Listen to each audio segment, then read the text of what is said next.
Most people think that a decline in bedroom performance after 60 is an inevitable, non-negotiable part of aging. They believe it's all about plummeting testosterone or arteries that have simply seen better days, a signal to either accept a new, quieter reality or to reach for a prescription that offers a temporary, mechanical solution. But what if I told you that for a huge number of men, the root cause isn't just about hormones or aging blood vessels in isolation? What if the key to reclaiming that vital spark, that confidence and connection, lies not in a powerful drug, but in a single, humble mineral that your body is quietly starving for? It sounds strange, I know. In a world of high-tech medical interventions, suggesting a simple mineral can change something so profound feels almost too simple to be true. But the truth is, our modern life, even the parts we believe are healthy, has become incredibly effective at stripping this one specific nutrient from our bodies, and its absence creates a cascade of failures that directly impact our performance and desire. It's something more and more forward-thinking urologists, functional medicine doctors, and men's health specialists are beginning to acknowledge. The system is waking up to a new reality. You can't fix a foundational deficiency with a surface-level solution. The conventional approach of simply treating the symptom, the inability to perform, is deeply problematic. It's like trying to fix a flickering light by just changing the light bulb over and over, without ever checking the faulty wiring in the wall. The one-size-fits-all solution, the little pill so often handed out, not only comes with its own list of side effects, but it completely ignores the question of why the light is flickering in the first place. It doesn't restore your health, it just overrides a symptom. And here's a critical truth for any man over 60. The strategies and habits that may have served you well in your 30s and 40s can become the very things that harm you now. Your body has a different set of needs, a different operating manual. In this video, we're going to take a deep, honest look at 8 specific, hidden ways you might be unknowingly sabotaging your body's supply of this master mineral. These are habits and beliefs so common, so ingrained in our culture of health and medicine, that even the most health-conscious men fall into these traps. In fact, these are often the very things that experts who are in the know quietly avoid for themselves. For each one, we'll explore why it seems so logical or harmless, the hidden dangers they carry specifically for a man's sexual health after 60, and most importantly, the better alternatives and wiser choices you can make starting today. This isn't about adding another complicated routine to your life. It's about removing the hidden obstacles that are holding you back. You have decades of wisdom and experience, and you deserve to have a body that reflects that vitality, not one that feels like it's working against you. You deserve better than a quick fix or a quiet resignation. Let's begin. The first hidden trap is one of the most insidious because it masquerades as virtue. We'll call it number 1, the healthy diet sabotage. On the surface, this seems completely backward. How can eating healthy be a problem? You've listened to the advice. You've swapped the greasy takeout for big, leafy salads. You've replaced the white bread with hearty, whole-grain toast. You're choosing brown rice, nuts, and seeds. You feel responsible. You feel like you're doing everything right for your heart, your weight, and your longevity. And yet, the energy isn't quite there. The fire in the bedroom has dwindled to an ember. And you can't for the life of you figure out why your virtuous efforts aren't paying off where it counts. The shift from helpful to harmful happens in the microscopic details of these healthy foods. Many of the staples of a modern health-conscious diet are loaded with what scientists call anti-nutrients. 2 of the biggest culprits are phytates, found in the bran of whole grains, legumes, nuts, and seeds, and oxalates, found in high concentrations in spinach, almonds, and other superfoods. These compounds are part of a plant's natural defense system. In the human gut, they act like tiny magnets, binding to essential minerals, most notably, our crucial mineral, magnesium, and preventing your body from absorbing them. You can eat a meal that is technically rich in magnesium, but if it's also high in phytates, that magnesium passes right through your system, unabsorbed and used. The scientific reality is that our relationship with food has to become more sophisticated as we age. For a man over 60, robust sexual function depends on a cascade of events, and magnesium is the master conductor. First, you need relaxation of the smooth muscles in the arteries to allow blood to flow where it needs to go. Magnesium is nature's primary calcium channel blocker. It helps muscles relax. Without enough magnesium, calcium floods the cells, leading to tension and constriction in the blood vessels, the exact opposite of what you need for a firm erection. Second, this blood flow is regulated by a molecule called nitric oxide. Your body cannot produce nitric oxide efficiently without sufficient magnesium. So, a diet that blocks magnesium absorption is directly sabotaging your body's ability to create the very molecule that makes an erection possible. Third, magnesium is essential for the production of adenosine triphosphate, or ADP, which is the fundamental energy currency of every cell in your body. Low cellular energy means low vitality in every sense, from your stamina to your libido. And finally, magnesium plays a direct role in regulating testosterone levels, helping to unbind it from carrier proteins and make it more free and usable by the body. So when you're consistently eating unsoaked grains, handfuls of raw nuts, and massive spinach salads, you might be inadvertently creating a powerful blockade against the very mineral that governs all four of these critical pathways. To make matters worse, modern agricultural practices have left our soil dangerously depleted of magnesium. So even the vegetables you're eating have significantly less of this mineral than they did 50 or 60 years ago. You're getting less to begin with, and then the healthy foods you're choosing are preventing you from absorbing what little you do get. Let's talk about David. David, a 67-year-old retired architect, was a man who took pride in his discipline. He had designed buildings to last centuries, and he applied the same meticulous planning to his own health after a minor heart scare at 62. His baseline state before this was good. He was active, played golf twice a week, and enjoyed a vibrant, intimate life with his wife of 40 years. The inciting incident was his doctor's stern warning about cholesterol. Determined to avoid medication, David overhauled his diet. He read every health blog, becoming a devout follower of the whole grain, plant-heavy approach. His process was rigid: oatmeal with almonds and seeds for breakfast, a huge spinach salad with beans for lunch, and brown rice with lean chicken for dinner. He cut out all bad foods. But over the next 2 years, a series of negative consequences began to emerge. He felt a pervasive, low-grade fatigue. His sleep became restless. And most distressingly, his previously reliable erections became hesitant, then unreliable, and finally, rare. The connection and intimacy with his wife grew strained. His doctor, pleased with his cholesterol numbers, simply shrugged and offered him a prescription for ED, which David, in his pride, refused. His current state is one of confusion and frustration. He did everything he was told, yet he feels older and less capable than he did before his healthy journey began. He regrets not understanding that health isn't a checklist, but a complex interplay of chemistry he had unknowingly disrupted. This is where we see a major shift in understanding. Leading functional medicine practitioners and nutritionists now recommend not the avoidance of these foods, but their proper preparation. Soaking nuts, seeds, and legumes overnight, for example, neutralizes a significant portion of the phytates. Lightly steaming or cooking greens like spinach can reduce their oxalate content.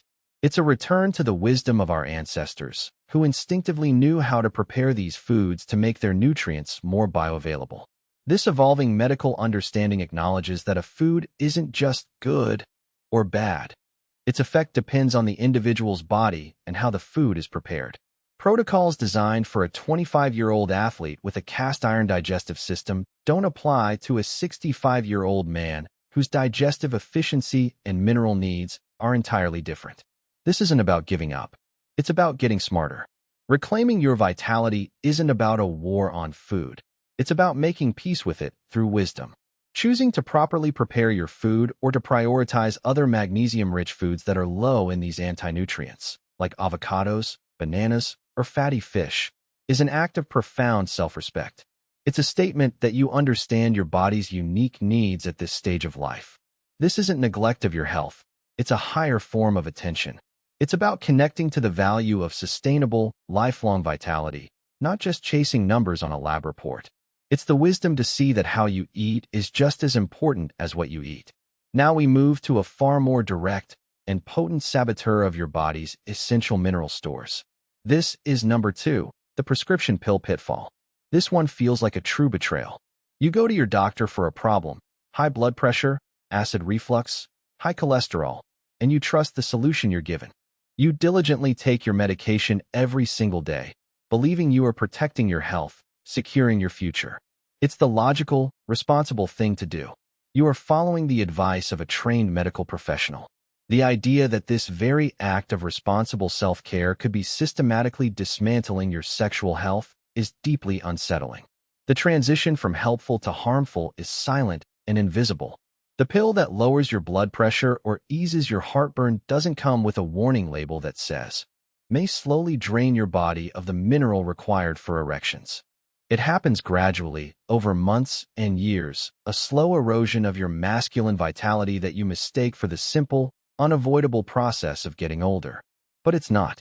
It's often a direct, chemical consequence of the very treatment you believe is helping you. The science here is stark and well documented, yet rarely discussed in a typical 15-minute doctor's visit. Let's look at 3 common classes of drugs prescribed to men over 60. First, diuretics, often called water pills, are a first-line treatment for high blood pressure. They work by forcing your kidneys to excrete more sodium and water, which lowers blood volume and thus blood pressure. The problem is, they are not precise. As they flush out sodium, they also flush out massive amounts of magnesium. It's a well-known side effect called drug-induced nutrient depletion. You are literally urinating away your ability to perform. Second, we have proton pump inhibitors, or PPIs, the ubiquitous pills for acid reflux and GERD like Prilosec and Nexium. These drugs work by shutting down the acid-producing pumps in your stomach. But you need a strong acidic environment to ionize and absorb minerals from your food, especially magnesium. By reducing stomach acid, you are crippling your body's ability to extract this vital mineral from your diet, no matter how well you eat. Studies have shown that long-term use of PPIs can lead to severe magnesium deficiency. Third, statins, the most prescribed drugs on the planet for high cholesterol. While the direct link to magnesium is more complex, statins are known to interfere with the synthesis of coenzyme Q10, a crucial antioxidant that works hand-in-hand with magnesium in cellular energy production, particularly in the heart and blood vessels. By disrupting this energy pathway, you're indirectly impairing the very systems that magnesium is trying to support. So, you might be taking one pill to protect your heart, while it simultaneously depletes the very mineral that is essential for healthy vascular function and relaxation, creating a biological contradiction that often manifests as erectile dysfunction. Let's consider the story of Robert. Robert, a 68-year-old retired civil engineer, was a man who believed in systems and protocols. He was meticulous, organized, and always followed expert advice, whether it was in building a bridge or managing his health. His baseline state was excellent for his age. He maintained a healthy weight and enjoyed long walks with his wife and the physical work of maintaining his large garden. The inciting incident occurred during a routine checkup when his blood pressure was found to be borderline high. His doctor, citing standard protocols, immediately prescribed a common diuretic. Robert began taking it without question. The process was simple, one small pill every morning. He felt a sense of security, believing he had averted a future health crisis. But within a year, the negative consequences started to creep in. He began experiencing nightly leg cramps, a classic sign of magnesium deficiency. He felt a persistent, hard-to-define fatigue that made gardening feel like a chore. Most alarmingly for him, his sexual desire and ability, once a reliable source of connection with his wife, began to fade dramatically. When he mentioned this to his doctor, it was dismissed as a normal part of aging, and the focus remained solely on his excellent blood pressure readings. His current state is one of quiet despair. He feels chemically castrated, a shadow of his former self, and regrets his passive acceptance of the treatment.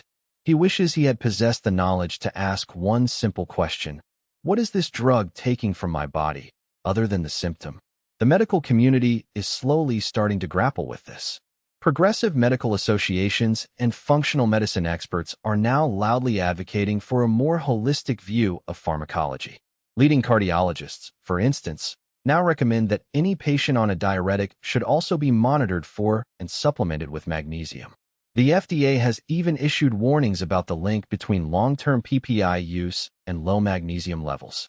There's a growing recognition that the body is not a collection of separate parts, but an interconnected system. The protocols designed to manage a single biomarker, like blood pressure, without considering the downstream nutritional consequences are being seen as outdated and potentially harmful, especially for older adults whose systems have less resilience. The wisdom here is not to impulsively stop your medication. That would be dangerous. The wisdom is to become an active, educated partner in your own healthcare. It's about reframing the doctor's visit from a passive reception of orders to an active dialogue. This is an act of empowerment. It's connecting to the value of your own quality of life, which is defined by more than just a number on a blood pressure cuff. It's about your vitality, your energy, your intimate relationships. Choosing to have a conversation with your doctor about potential nutrient depletion and asking about supplementation isn't questioning their authority. It's honoring your own life.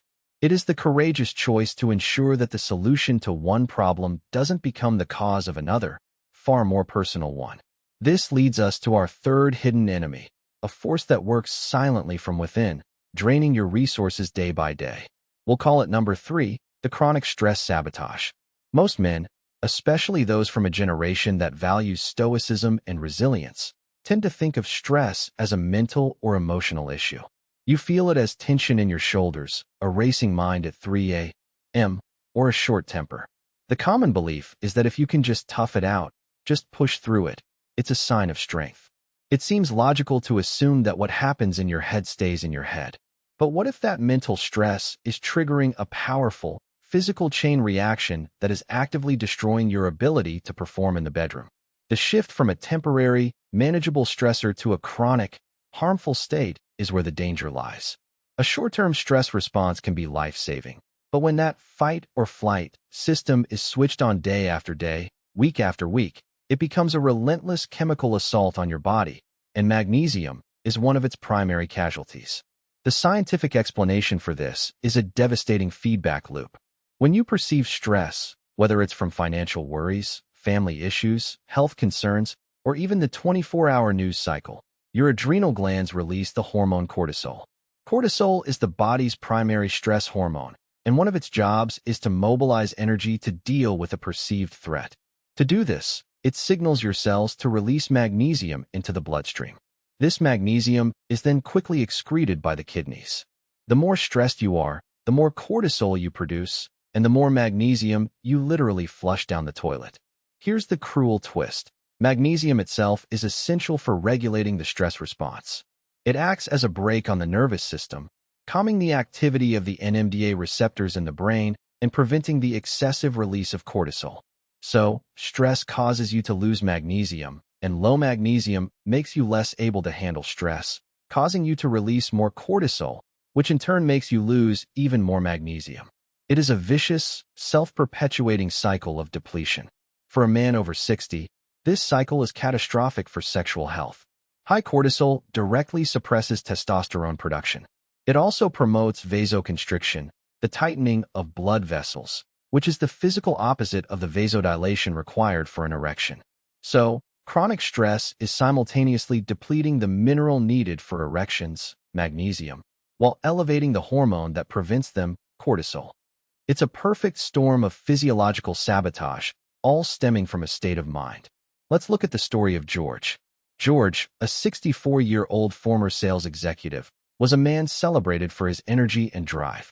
He had thrived under pressure his whole life, closing deals, managing teams, and always hitting his targets. His baseline state, even in his early 60s, was one of high energy. He was the guy who organized neighborhood events and was still the first one on the dance floor at weddings. The inciting incident was his retirement. Everyone assumed he would relax, but he found the lack of structure and purpose deeply unsettling. He began to worry incessantly about the stock market, his health, and whether he had saved enough. His mind, once focused on work challenges, now churned with anxieties. The process was one of internalizing stress. He didn't talk about it, seeing it as a personal failure. He just felt a constant, low-level hum of anxiety. The negative consequences were profound and unexpected. His sleep quality plummeted. He became irritable and withdrawn, a stranger to his own family. And his once healthy libido vanished completely. The idea of intimacy felt like another pressure he couldn't handle. His wife, confused and hurt, felt him pulling away. George felt a deep sense of shame, as if his own body was betraying the strong, capable man he had always been. His current state is one of exhaustion. He is more tired in retirement than he ever was working 60-hour weeks, and he feels a profound disconnect from his own body and his wife. Leading endocrinologists and mental health experts now view the mind-body connection not as a philosophical concept, but as a hardwired biological reality. They recommend against the just tough it out approach, especially for older men. Instead, they emphasize proactive stress management techniques as a primary medical intervention. Practices like meditation, deep breathing exercises, spending time in nature, or even engaging in a fulfilling hobby are no longer seen as soft advice, but as powerful tools for regulating cortisol and preserving magnesium. The medical understanding has evolved to see that managing your nervous system is as important as managing your cholesterol. The protocols for health are expanding to include practices that calm the adrenal system, recognizing that a body in a constant state of alarm cannot heal, repair, or perform. The philosophical insight here is to reframe stress management not as a sign of weakness, but as an act of profound wisdom and strength. It takes more courage to sit in stillness for 10 minutes than it does to distract yourself with worry for an hour. Connecting to your own inner state and taking deliberate action to calm it is the ultimate form of self-mastery. It is choosing to be the thermostat, not the thermometer. This empowerment comes from understanding that you have agency over your own physiology. You can break the cycle. By consciously lowering your stress, you are directly preserving the mineral foundation of your masculine vitality. Let's move on to a habit that is deeply woven into the fabric of our social lives, often seen as a sophisticated way to relax and unwind. This is number 4, the just one drink deception. For many men, having a glass of wine with dinner, a beer while watching the game, or a nightcap of whiskey is a cherished ritual. It's a signal to the body and mind that the day is done, a reward for hard work, a social lubricant. It seems completely harmless, even beneficial. We've all heard about the potential heart benefits of a single glass of red wine. So, the idea that this simple, enjoyable habit could be a primary culprit in draining your sexual vitality seems like an exaggeration, a killjoy conclusion. The shift from a perceived benefit to a definite harm happens in the kidneys. While you're enjoying the temporary relaxation that alcohol provides, your body is launching a behind-the-scenes emergency response to what it recognizes as a toxin, and this response has devastating consequences for your mineral balance. The scientific explanation is direct and unforgiving. Alcohol has a powerful diuretic effect, but unlike the prescription water pills we discussed earlier, it has a particularly aggressive impact on magnesium. Research from the National Institute on Alcohol Abuse and Alcoholism shows that alcohol consumption dramatically increases the urinary excretion of magnesium. Within minutes of consuming an alcoholic beverage, your kidneys begin flushing out this critical mineral at an accelerated rate. A single drink can cause a significant net loss. If you make this a daily habit, you are creating a state of chronic, self-induced magnesium deficiency. This creates a multi-pronged assault on your sexual function. First, as we know, this loss of magnesium leads to tension in the blood vessels and impairs nitric oxide production, directly hindering blood flow. Second, alcohol itself negatively impacts sleep quality. While it might make you feel sleepy initially, it disrupts the natural sleep architecture, particularly REM and deep sleep. This is the stage where your body does its most important hormonal regulation and physical repair. Poor sleep leads to higher cortisol and lower testosterone, compounding the problem. Third, alcohol metabolism in the liver requires large amounts of B vitamins and, you guessed it, magnesium. So, you're using up your already dwindling stores just to process the drink itself. You are essentially paying a massive biological tax on that momentary relaxation. And that tax is paid with the very currency of your vitality. Let's consider the story of Michael. Michael, a 70-year-old retired literature professor, was a man of refined habits and quiet pleasures. He was known for his sharp mind, his extensive library, and his appreciation for the finer things in life. His baseline state was one of contemplative health. He wasn't an athlete, but he was mentally sharp and enjoyed a warm, affectionate relationship with his partner. The inciting incident wasn't a single event, but the slow creep of a nightly ritual. After his retirement, he found the evenings long and unstructured. A single, perfectly made old-fashioned cocktail became his way of marking the transition from day to night. The process was elegant. He'd use a nice crystal glass, a large ice cube, and quality bourbon. It felt civilized, a small luxury. Over a few years, this became an unbreakable habit. The negative consequences were subtle at first. He noticed his sleep wasn't as deep. He'd wake up at 3 a.m. and be unable to get back to sleep. He felt a little more groggy in the mornings.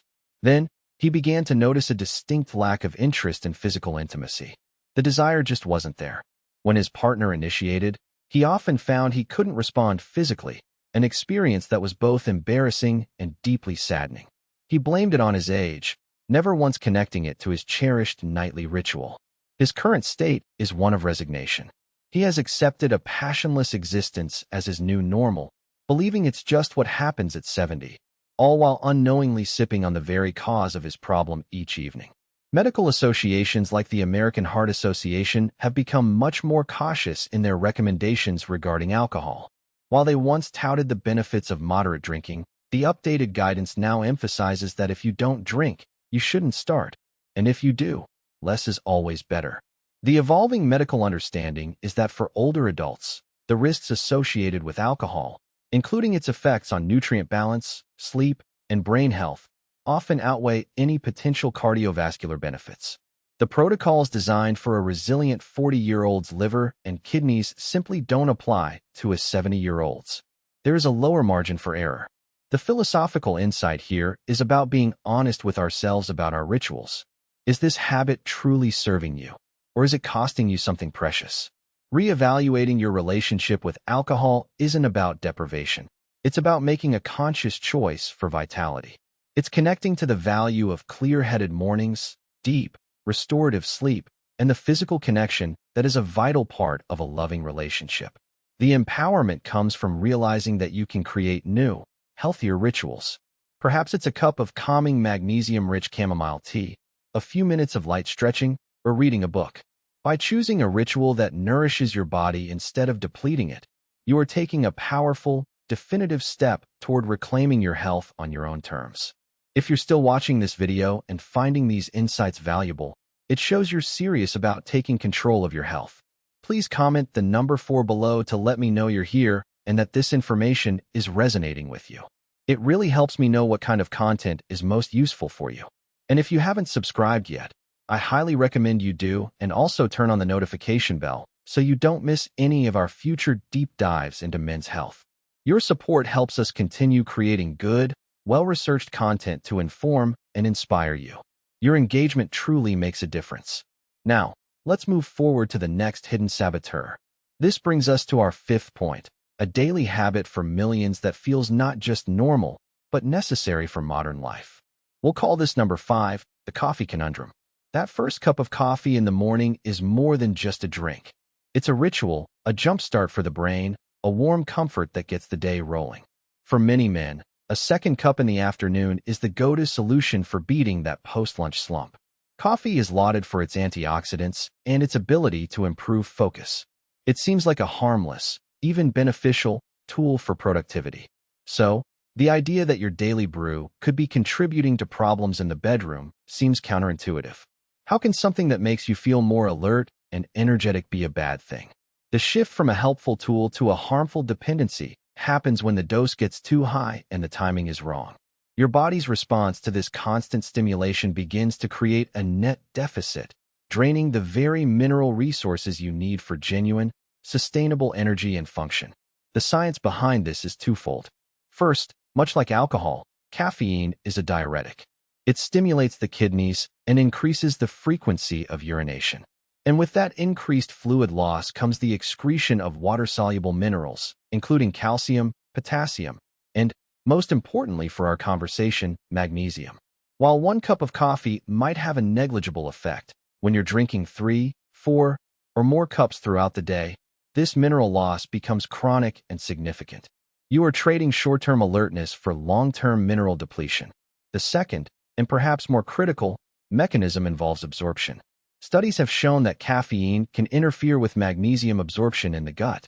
Consuming coffee or other caffeinated beverages close to a meal or a magnesium supplement can reduce the amount of magnesium your body is able to take in by a substantial margin. So, you're hit with a double whammy. You're losing more magnesium through your kidneys while simultaneously absorbing less from your food and supplements. This directly impacts sexual health. The resulting magnesium deficiency leads to the familiar problems of vascular constriction and impaired nitric oxide production. But caffeine adds another layer. As a stimulant, it triggers the release of adrenaline and cortisol, your stress hormones. This constant stimulation of the fight or flight nervous system is the polar opposite of the rest and digest parasympathetic state required for sexual arousal and performance. You can't be ready for a fight and ready for intimacy at the same time. Your nervous system has to choose. Let's imagine the story of Frank. Frank, a 66-year-old retired journalist, was a man who lived by deadlines and intellectual vigor. He prided himself on staying current, writing, and being a sharp conversationalist. His baseline state was one of mental acuity, but with a growing physical fatigue he attributed to age. He was happily married but had noticed a growing distance in his physical relationship with his wife. The inciting incident was his decision to start a major personal project, writing a book about his career. He needed long hours of focused energy. His solution was coffee. He started with 2 cups in the morning, but soon the process escalated. He added a 3rd cup after lunch and sometimes a 4th around 4 p.m. to push through the afternoon. The coffee became his fuel. The negative consequences began as a subtle hum of anxiety and jitteriness. His hands would sometimes tremble slightly. His sleep, already fragile, became even worse. He was tired but wired at night. His libido, which had been waning, was now completely gone. He was so focused on the mental output for his book that he didn't connect it to his physical decline. He felt his mind was sharp, but his body was failing him, creating a frustrating and confusing duality. His current state is one of high achievement with his book manuscript, but at the cost of his physical well-being and his intimate connection with his wife. He feels like a brain in a jar, disconnected from the vital man he used to be. The authority on this is shifting. While bodies like the World Health Organization still classify coffee as generally safe, nutritional experts and functional medicine practitioners are now emphasizing the importance of dose and timing, especially for older adults. The recommendation is no longer drink coffee, but drink coffee wisely. This means limiting intake to 1 or 2 cups, and crucially, having it in the morning, at least an hour away from meals or supplements to avoid interfering with nutrient absorption. The evolving medical understanding is that stimulants are not a source of energy. They are a loan against your future energy reserves. For a younger person with deep reserves, this loan is easily repaid. For a man over 60, whose reserves are more precious, this can lead to bankruptcy. The philosophical insight is about distinguishing between true vitality and artificial stimulation. True vitality is calm, grounded, and sustainable. It comes from being well-rested and well-nourished. Artificial stimulation is borrowed, jittery, and always comes with a crash. Choosing to moderate your coffee intake is not about depriving yourself of a pleasure. It's about choosing authentic energy over a chemical imitation. It's connecting to the value of a calm nervous system and a body that is in balance. The empowerment comes from realizing you don't need to be propped up by a constant stream of caffeine. By nourishing your body with what it truly needs, including magnesium, you can build a foundation of energy that doesn't require a stimulant to access.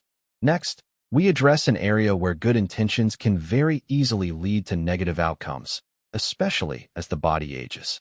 This is number 6, the overexercising overload. In our culture, exercise is lionized. Go hard or go home. No pain, no gain. We see images of chiseled athletes pushing their bodies to the absolute limit. For a man wanting to fight off the effects of aging, it seems perfectly logical to adopt this aggressive mindset. You want to build muscle, keep your heart strong, and maintain your stamina. So you hit the gym with the same intensity you did when you were 30. You push for that extra rep, you run that extra mile, you join the high-intensity interval training, HIIT, class. You believe that more effort will equal more results. But for a man over 60, the body's rules have changed. The transition from beneficial, muscle-building stress to a state of depleting, catabolic breakdown is a much finer line. Pushing your body past its new, wiser limits can actively sabotage your hormonal balance and mineral stores, leaving you weaker and less capable, not more. The scientific explanation involves the delicate balance between stress and recovery. Intense exercise is a physical stressor. In response, your body releases cortisol. In small, acute doses, this is fine and even beneficial. It helps mobilize fuel and reduce inflammation. However, when you engage in chronic, high-intensity training without adequate recovery, your cortisol levels can become chronically elevated. As we've discussed, high cortisol burns through magnesium and suppresses testosterone. Furthermore, you lose a significant amount of magnesium directly through sweat. An hour of intense exercise can cause you to lose a substantial portion of your daily magnesium requirement. If you are not diligently and strategically replenishing this mineral, you are digging yourself into a deeper and deeper hole with every good workout. This creates a state where your efforts to build your body up are actually breaking it down. For sexual health, this is a disaster. You have the combination of low magnesium preventing vasodilation, high cortisol constricting blood vessels, and lowering testosterone, and a state of physical exhaustion that leaves no energy for intimacy. Your body, in its wisdom, shuts down non-essential functions like libido when it perceives it's in a state of chronic stress and depletion. It's trying to survive, not procreate. Let's talk about a man named Bill. Bill, a 63-year-old former construction manager, was a man who had always been defined by his physical strength and stamina. He was proud that he could still outwork men half his age. His baseline state was one of robust physical health. He had always been active and strong, and his identity was deeply tied to his physical capabilities.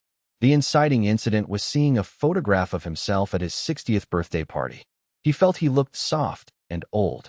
Determined to reverse this, he decided to get back into the kind of shape he was in at 30. He hired a young, aggressive personal trainer and started a grueling regimen of heavy lifting and intense cardio 5 days a week. The process was brutal. He was sore all the time, but he wore the pain as a badge of honor. He ignored the signs of overtraining, believing it was just the price of getting back in shape. The negative consequences were severe. He was constantly tired, his joints ached, and he started getting sick more often. Most disturbingly, his legendary libido completely disappeared.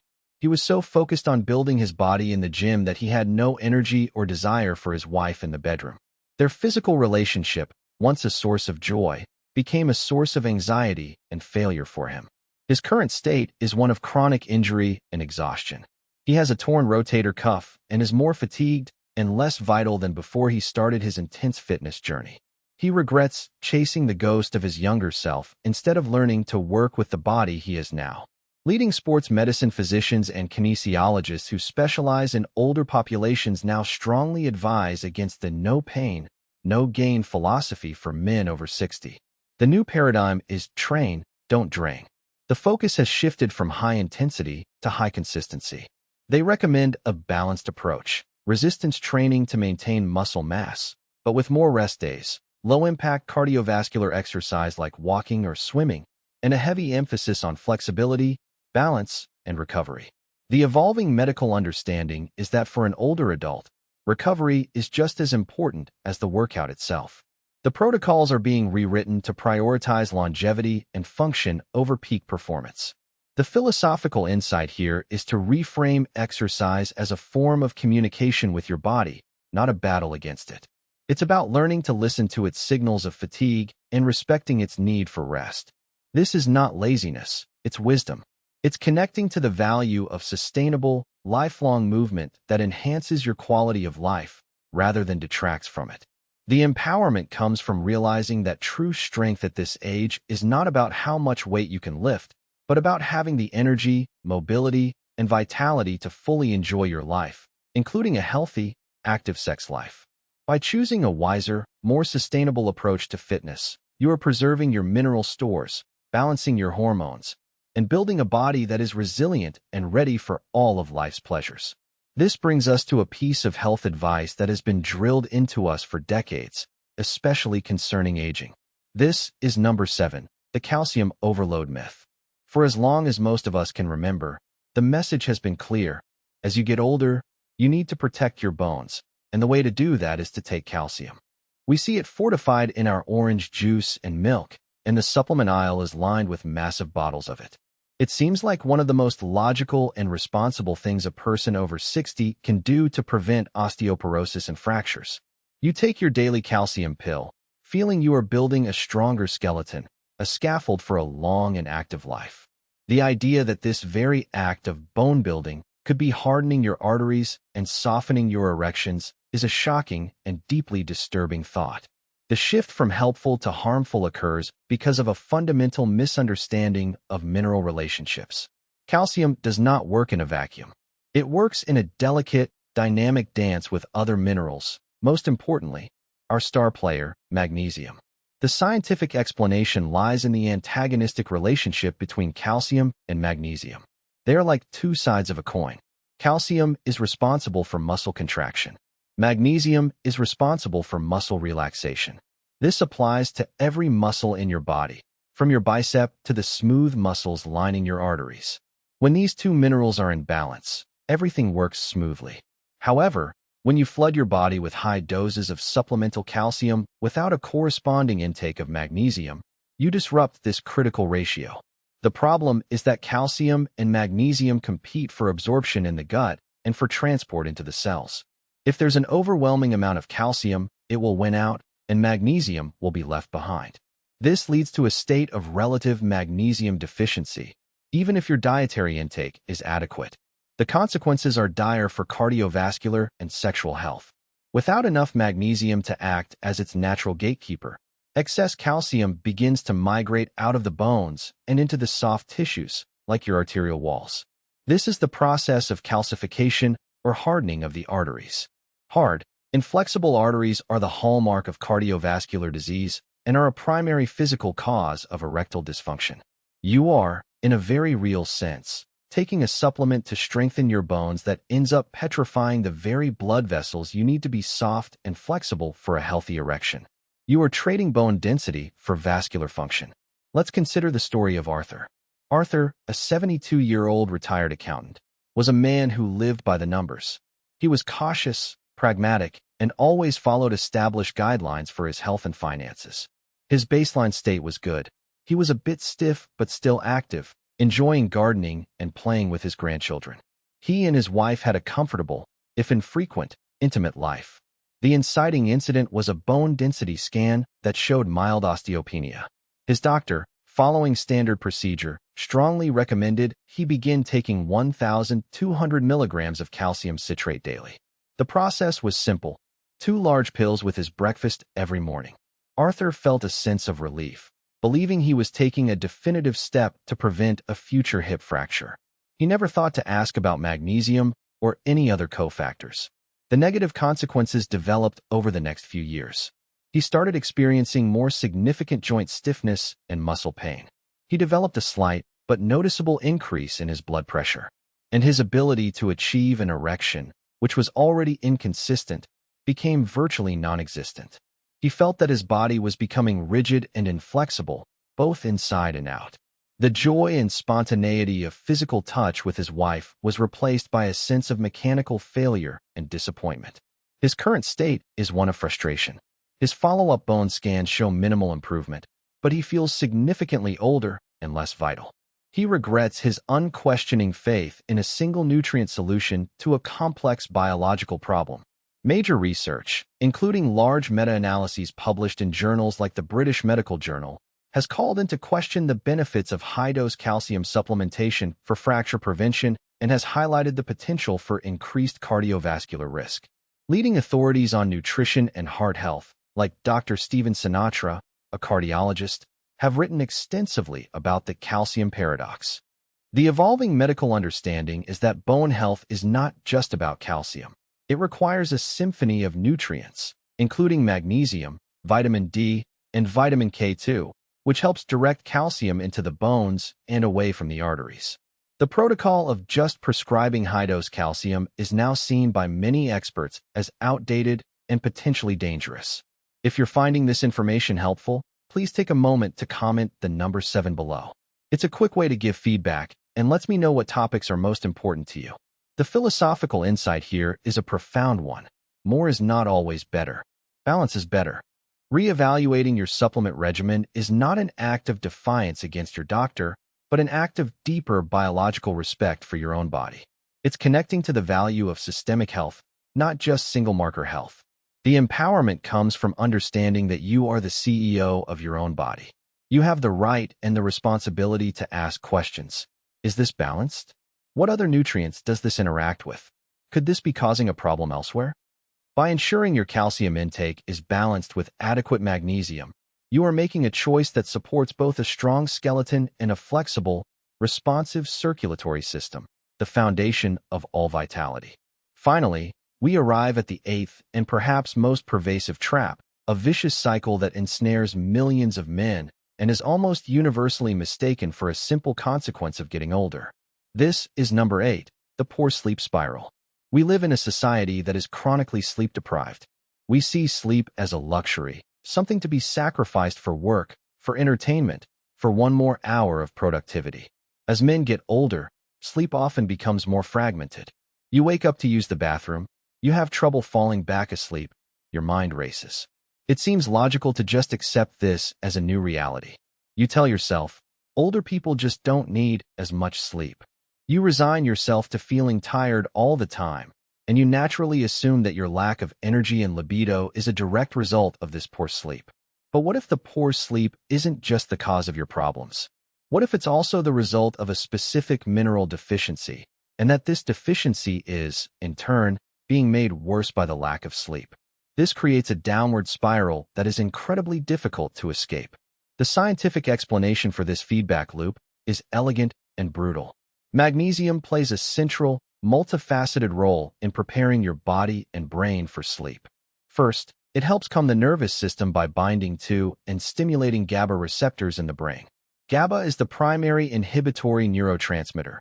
Its job is to slow things down, quiet the mental chatter, and allow you to relax. Without enough magnesium, your brain can feel like it's stuck in the on position. Second, as we've discussed, magnesium regulates the stress hormone cortisol. A healthy cortisol rhythm involves levels being lowest at night to allow for sleep. When you're magnesium deficient, your nighttime cortisol can remain elevated, leaving you feeling wired and anxious when you should be winding down. Third, magnesium is involved in the synthesis of melatonin, the hormone that governs your sleep-wake cycles. Low magnesium can mean low melatonin production. So, a deficiency in this one mineral can make it physically difficult for you to fall asleep and stay asleep. Now, here is the other side of the spiral. When you don't get enough deep, restorative sleep, your body's stress response is heightened the next day. This leads to higher cortisol levels, which, as we know, causes your body to excrete more magnesium. So, low magnesium causes poor sleep, and poor sleep causes you to lose more magnesium. It is a self-perpetuating cycle of depletion and exhaustion that directly decimates your sexual health. A tired, stressed body has no resources for libido or performance. Your system is in survival mode, and sleep is a higher biological priority than sex. Let's consider the story of Howard. Howard, a 69-year-old retired schoolteacher, was a kind and gentle man, known for his patience and calm demeanor. His baseline state was one of contentment. He enjoyed his hobbies, his family, and a quiet but loving relationship with his wife. The inciting incident was a slow, gradual decline in his sleep quality that started in his mid-60s. At first, it was just waking up once a night. Then it became twice. Soon, he found himself lying awake for hours, his mind replaying old conversations or worrying about trivial matters. The process was one of mounting fatigue. He started needing a nap every afternoon just to function. He felt a constant brain fog and lost interest in his hobbies. The negative consequences spilled into every area of his life. He became uncharacteristically irritable with his wife and grandchildren. He stopped wanting to go out or socialize because he just didn't have the energy, and his desire for any form of physical intimacy completely vanished. He felt too profoundly tired to even contemplate it. The thought of sex felt like being asked to run a marathon at the end of an exhausting day.